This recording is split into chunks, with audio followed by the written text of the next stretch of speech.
पुरुषं महन्तम् आदित्यवर्णं तमसा परस्तात् तमेव विदित्वा अतिमृत्युमेति नान्यपन्था विद्यते येनायम्। वैदिक संस्कृति चैनल पर मैं नवीन मिश्रा महर्षि दयानंद का शिष्य आप सभी का स्वागत करता हूँ।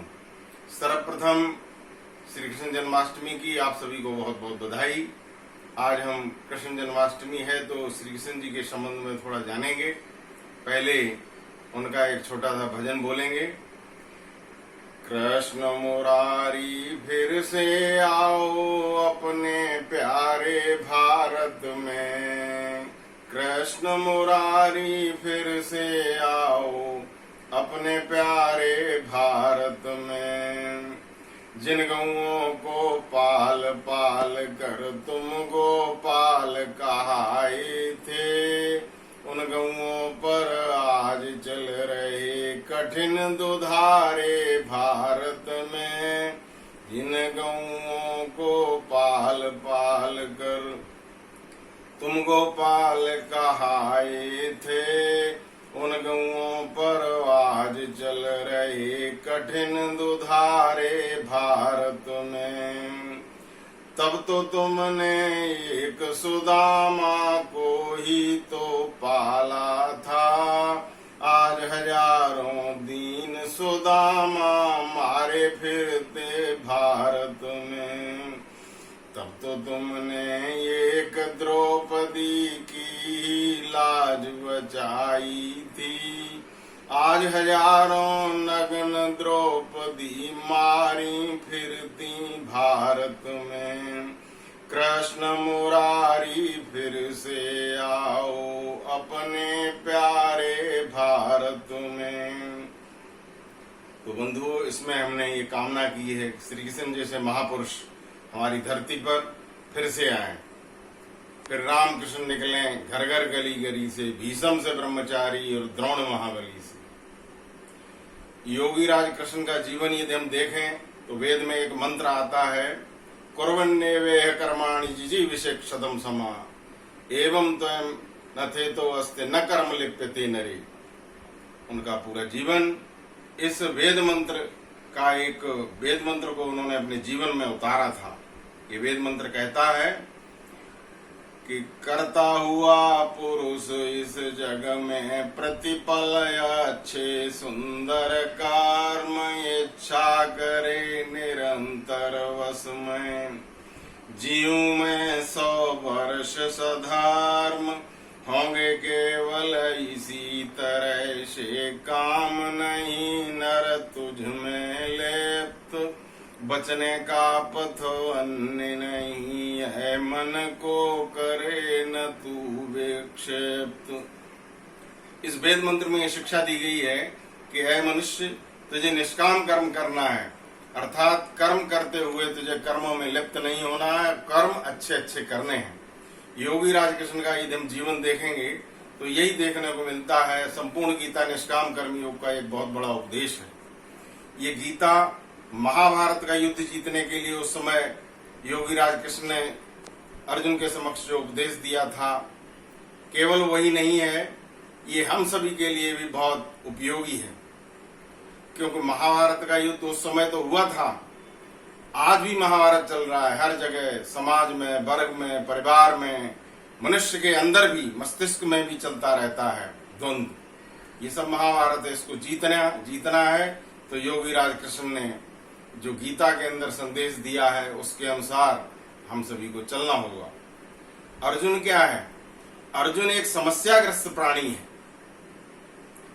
और कृष्ण उस समस्याओं का निदान जानता है। आज हम सभी विभिन्न समस्याओं से घिरे हुए हैं।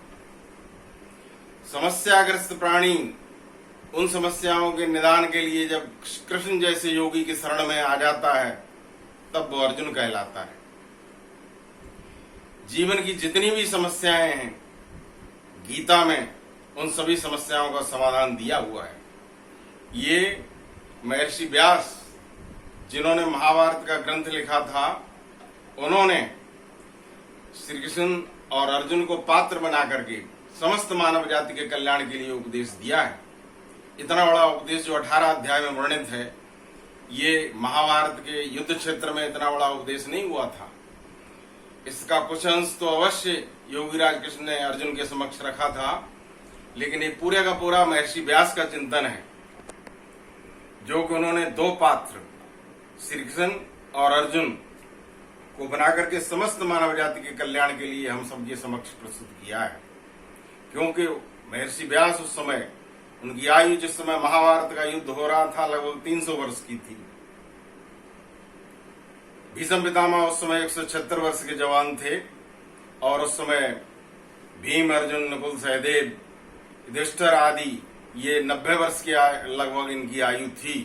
इतनी लंबी आयु में भी ये लोग जवानों की तरह युद्ध कर रहे थे। तो मैं बता रहा था उस समय जो महर्षि व्यास थे, जो 300 वर्ष की अवस्था थी, उन्होंने योगीराज कृष्ण को और अर्जुन को बहुत नजदीक से देखा था। उसी आधार पर उन्होंने इन दोनों पात्रों को लेकर के गीता की रचना की है। ये गीता जो है वो निष्काम कर्म योग का उपदेश देती है। श्री कृष्ण जी अर्जुन से कहते हैं कि हे अर्जुन, तुझे कर्म करना पड़ेगा। ये युद्ध तो एक संकेत मात्र है। जीवन में हर जगह हम बिना कर्म के नहीं रह सकते। तो इसलिए वो कहते हैं हतो वा प्राप्य से स्वर्गम जित्वा वा भोक्ष्यसे महीम तस्मात् उत्तिष्ठ कौन्तेय युद्धाय कृत निश्चया। हे अर्जुन, तुम उठो, ये तुम हार भी जाओगे, ये तुम हार जाओगे तो स्वर्ग मिलेगा, और जीत जाओगे तो पृथ्वी का ऐश्वर्य भोगोगे। लेकिन तुमको युद्ध करना है। निष्काम कर्म योग, निष्काम कर्म योग का अर्थ होता है हम जीवन में हर समय कुछ न कुछ कार्य करते रहते हैं। ज्यादातर जीवन में ये देखने में आता है कि हम पहले फल के बारे में सोच लेते हैं। विद्यार्थी जब विद्या अध्ययन करता है तो सोचता है हमको अमुक कंपटीशन में आगे बढ़ना है, उसमें जीतना है, परीक्षा में प्रथम श्रेणी उत्तीर्ण करना है, ये सारे उद्देश्य लेकर के चलता है। लेकिन श्री कृष्ण जी इसमें ऐसा नहीं कहते। श्री कृष्ण जी कहते हैं कि निष्काम कर्म योग, कामना नहीं रखनी है, विद्या प्राप्ति करनी है। विद्या प्राप्ति तुम्हारा उद्देश्य होना चाहिए। यदि तुम्हारा उद्देश्य प्रथम श्रेणी में उत्तीर्ण होना है या किसी विशेष परीक्षा की, किसी कंपटीशन की तैयारी करके उसमें उत्तीर्ण होना है, तो आप केवल उसमें उत्तीर्ण हो जाओगे। जरूरी नहीं कि आप जीवन की परीक्षा में पास हो। तो जीवन की परीक्षा में पास होने के लिए तुमको तो विद्या प्राप्त करनी होगी, और वो विद्या इस उद्देश्य से मिलेगी कि निष्काम कर्म करते हुए, कर्म करते हुए यदि हम कामना रखते हैं कि इससे हमको ये मिल जाएगा, ये बंधन का कारण है। चाहे वो किसान हो, विद्यार्थी हो, उपदेशक हो, व्यापारी हो, यदि वो कामना के साथ कर्म करता है तो वो कर्म जो है वो बांधते हैं। वेद मंत्र कहता है न कर्म लिप्यते नरे, न रे, नर शब्द आया यहाँ पर। न का अर्थ होता है नहीं, र का अर्थ होता है रमण। तुम्हें कर्म में रमण नहीं करना है। यदि कर्मों में तुमने रमण किया तो तुम कर्मों में बंध जाओगे और वो कर्म तुम्हारे बंधन का कारण होंगे और बहुत वर्षों तक पता नहीं कौन कौन सी योनियों में जाना पड़े। इसलिए योगी राज कृष्ण कहते हैं कि निष्काम कर्म करो। योगी राज कृष्ण के जीवन में और भी 2-3 शिक्षाएं हैं जो हमको ग्रहण करनी चाहिए। एक तो उन्होंने उस समय गौरक्षा का बहुत बड़ा कार्य किया था। श्री कृष्ण जी की प्रेरणा से उस समय हमारे देश में घी दूध की नदियां बहा करती थी। कहते हैं योगी राज कृष्ण ने गोवर्धन का भार उठाया था, जिसको बिगाड़ करके हमने गोवर्धन पहाड़ उठवा दिया। उन्होंने वास्तव में गोवर्धन का भार उठाया था, गौ बढ़ाने का संकल्प लिया था। उनकी प्रेरणा से उस समय नंद जो थे उनके पास लाखों की संख्या में गौएं थी। उत्तर प्रदेश के अंदर लोकगीत गाया जाता है, 1 लाख गौएं नंद बाबा की 9 मन माखन हुई। जो व्यक्ति 1 लाख गौएं रखता था उसको नंद की उपाधि दी जाती थी। योगी राज कृष्ण की प्रेरणा से नकुल और सहदेव भी हजारों की संख्या में गौएं रखते थे। बहुत बड़ी संख्या में पूरे देश में गौएं पाली जाती थी। उस समय कहते हैं हमारे देश की आबादी लगभग 16 करोड़ थी, लेकिन गौओं की आबादी उस समय 96 करोड़ थी। आज यदि हम देखें तो हमारे देश की आबादी लगभग 135 करोड़ है और गौओं की आबादी 10 करोड़ भी नहीं है। तो कितनी बड़ी दुर्दशा हो गई।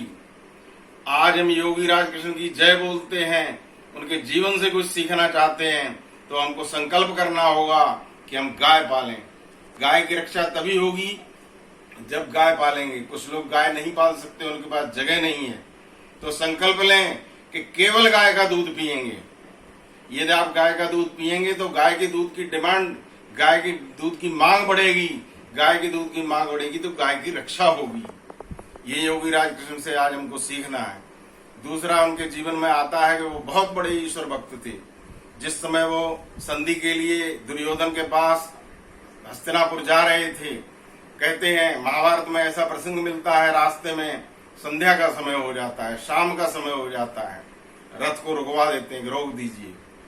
रथ से नीचे उतर करके आसन बिछा करके संध्या और हवन करते हैं, परमपिता परमात्मा की उपासना करते हैं, उसमें लीन हो जाते हैं। उसके पश्चात दोबारा रथ में बैठ करके फिर आगे को बढ़ते हैं। कहने का तात्पर्य यह है कि जिस समय संध्या काल है, चाहे वो प्रातः काल हो या सायंकाल हो, उस समय वो ईश्वर की उपासना में लीन हो जाते थे। आज हमको यदि कृष्ण भक्त बनना है तो संध्या और हवन आदि करने के लिए संकल्प लेना होगा। हम प्रतिज्ञा करें कि जिस तरह से योगी राज कृष्ण मर्यादा पुरुषोत्तम श्री राम अपने जीवन में पंच महायज्ञ किया करते थे, रामचंद्र जी भी दैनिक यज्ञ किया करते थे। उनके जीवन में भी यह आता है कि जिस समय वो अशोक वाटिका में राजा जनक के यहाँ उनके यहाँ घूम रहे थे, उस समय सायंकाल हो गई, तो तुलसीदास जी उस समय लिखते हैं कि समय जाने गुरु आए सुपाई, संध्या करन चले दो भाई। संध्या का समय हो गया तो दोनों भाई संध्या करने के लिए बैठ जाते हैं, परमपिता परमात्मा की उपासना करते हैं। तो योगी राज कृष्ण के जीवन से ही हमको देखने को मिलता है, एक तो उन्होंने गाय की रक्षा की, दूसरी उन्होंने ईश्वर की उपासना में भी समय लगाया। ईश्वर के बहुत बड़े भक्त थे। धर्म की रक्षा की, निष्काम कर्मयोग की शिक्षा दी। धर्म की रक्षा के लिए तो वो कहते हैं यदा यदा धर्मस्य ग्लानिर्भवति भारत अभ्युत्थानम अधर्मस्य तदात्मानं सृजाम्यहम् परित्राणाय साधूनां विनाशाय च दुष्कृताम् धर्म संस्थापनार्थाय संभवामि युगे युगे। वो कहते हैं कि धर्म की हानि होगी, साधुओं को कष्ट पहुंचाया जाएगा, और तो फिर हम अलग अलग युगों में मैं संकल्प लेता हूं मैं जन्म लूंगा। ये बहुत बड़े योगी थे, उनका बहुत बड़ा संकल्प था, उनकी इच्छा शक्ति, उनकी अच्छी भावना थी। इसलिए उन्होंने कहा था योग में स्थित होकर के कि जब जब धर्म की हानि होगी मैं यहाँ आऊंगा और धर्म की स्थापना करूंगा। ये बहुत बड़ा योगी कह सकता है। हमें और आपको तो ये पता ही नहीं है कि अगला जन्म किसका होना है। वो तो बहुत ऊंची योग की स्थिति में थे, उनको मालूम था कि मेरा अगला जन्म मनुष्य का ही होगा, और मनुष्य का जन्म होगा तो इसी तरह से मैं दोबारा धर्म की स्थापना करूंगा। इस तरह के लोग आज के युग में और भी हो चुके हैं। अभी थोड़े दिनों पहले की घटना है, पंडित राम प्रसाद बिस्मिल, जिस समय उनको फांसी दी जा रही थी शाहजहांपुर की जेल में, उस समय उनसे पूछा गया कि आपकी अंतिम इच्छा क्या है, तो वो कहते हैं कि मेरी इच्छा है कि ये ब्रिटिश सरकार है तुरंत गिर जाए और इसका नाश हो और ये लोग वापस जाएं, और नहीं तो मैं बार बार जन्म लूंगा इस भारत भूमि पर आकर के इसको गुलामी की बेड़ियों से मुक्त कराऊंगा। इस तरह की बात पंडित राम प्रसाद बिस्मिल ने भी बोली थी। भगत सिंह, चंद्रशेखर आजाद, इन सभी का ये संकल्प था। यही संकल्प योगी राज कृष्ण ने उस समय लिया था, और वो कहते हैं कि जब जब धर्म की हानि होगी मैं आऊंगा और धर्म की स्थापना करूंगा, अधर्म का नाश करूंगा। आप देखिए पूरे महाभारत के अंदर कौरवों का पक्ष बहुत बड़ा था, दूसरी तरफ पांडवों का पक्ष था। कौरव धर्म के साथ खड़े थे, पांडवों के साथ धर्म था। थोड़े से लोग थे, लेकिन योगी राज कृष्ण उनके साथ हो लिए। योगी राज कृष्ण के कारण, उनकी नीति के कारण, उनके धर्मनिष्ठा के कारण पांडवों की जीत हुई। जहां जहां कृष्ण गए जीत साथ साथ गई। जीत और कृष्ण का अनूठा हुआ साथ था। मुट्ठी भर लोग पूरे विश्व को झुका सके थे, पांडवों की पीठ में मुरारी का जो हाथ था। तो आइए आज श्री कृष्ण जन्माष्टमी पर हम श्री कृष्ण जी के जीवन से कुछ सीखें। उन्होंने एक तो निष्काम कर्म की शिक्षा दी है। उन्होंने कहा है मनुष्यों, तुमको निष्क्रिय नहीं रहना है, कर्म करो। कर्म भी ऐसे करो बिना फल की इच्छा के, अच्छे अच्छे कर्म करते जाओ, फल तो परमात्मा देगा। वो कहते हैं कर्मण्डेवा अधिकारस्य मा फलेषु कदाचन। वेद का वो मंत्र है, कुर्वन्नेवे कर्माणि जिजीविषेक्षतम समा। इसको योगीराज कृष्ण गीता के अंदर कहा, कर्मण्येवाधिकारस्ते मा फलेषु कदाचन। कर्म करते जाओ, फल की इच्छा मत करो, फल तो आपके हाथ में है ही नहीं, फल तो परमपिता परमात्मा के हाथ में है। तो एक तो निष्काम कर्म की शिक्षा, ईश्वर भक्ति की शिक्षा, गौ रक्षा की शिक्षा, धर्म की रक्षा की शिक्षा उनके जीवन से हमको मिलती है। इन सारी बातों को यदि हम अपने जीवन में अपनाएंगे तो निश्चित रूप से श्री कृष्ण जी के जो मान्यताएं हैं उनको आगे बढ़ाएंगे और उनके भक्त कहलाना तभी सार्थक होगा। इन्हीं शब्दों के साथ मैं अपनी वाणी को विराम देता हूँ। ओम शम।